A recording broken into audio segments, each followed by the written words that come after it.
જય માતાજી, જય સિયારામ મિત્રો।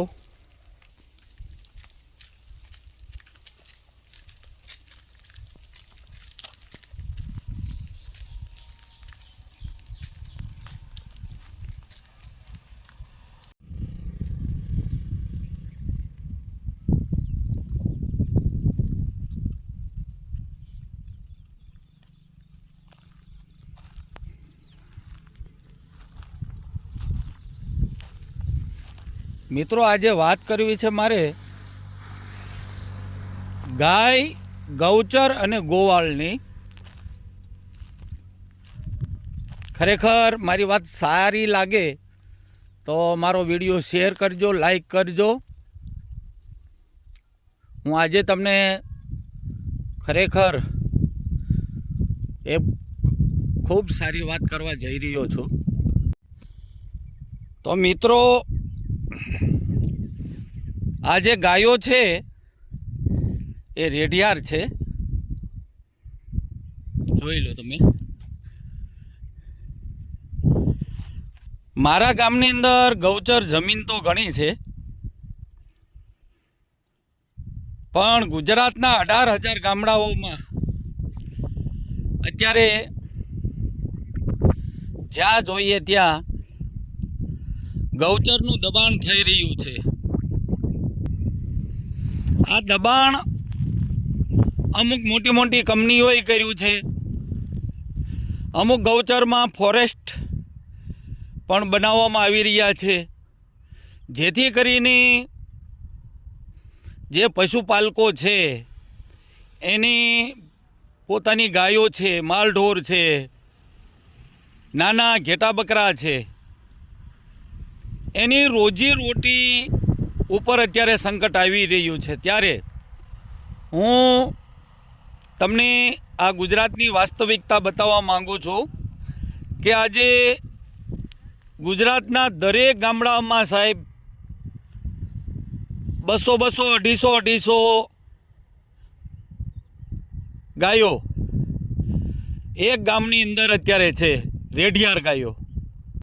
એટલે સરકારશ્રીને હું એ વિનંતી કરવા માગું છું કે આ રેઢિયાર જે ગાયો છે એ ગાયોનું તમે કંઈક બજેટની અંદર તમે કંઈક એવું લાવો, બજેટની અંદર આ મુદ્દો સમાવો, જેથી કરીને આ રેઢિયાર જે ગાયો છે એ ગાયોનો તમે કંઈક એવો ઉપાય શોધો, જેથી કરીને અત્યારે જે ખેડૂતોમાં ત્રાસ છે, ગામની અંદર ત્રાસ છે, અમુક તો તમે જુઓ ખૂટિયા એવા વિફરી ગયેલા છે અને અવારનવાર સોશિયલ મીડિયામાં, છાપાઓમાં, ટીવીમાં પણ આવે છે કે ફલાણી 2 વ્હીલ ગાડી સાથે ખૂટિયો અફળાયો અને એક વ્યક્તિનું મૃત્યુ થયું।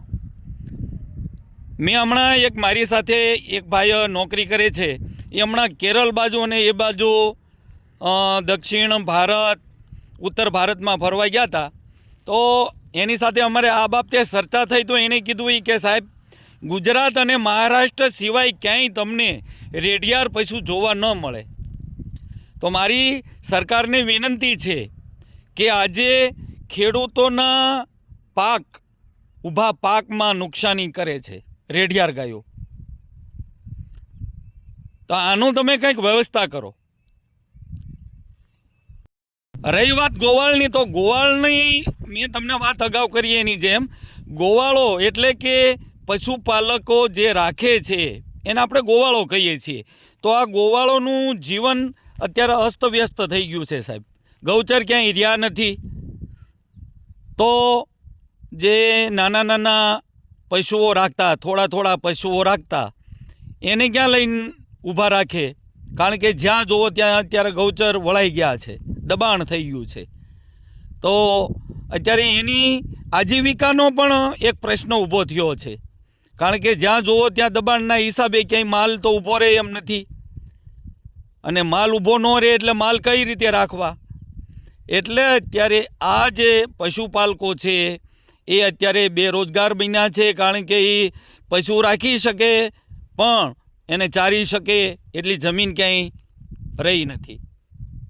એટલા માટે આ બાબતે પણ હું સરકારશ્રીને વિનંતી કરું છું કે તમે કંઈક એવા ઠોસ કદમ લો, કંઈક તમે એવો ઉપાય શોધો જેથી કરીને ગાયો, ગૌચર અને ગોવાળ આ ત્રણે ટકી રહે.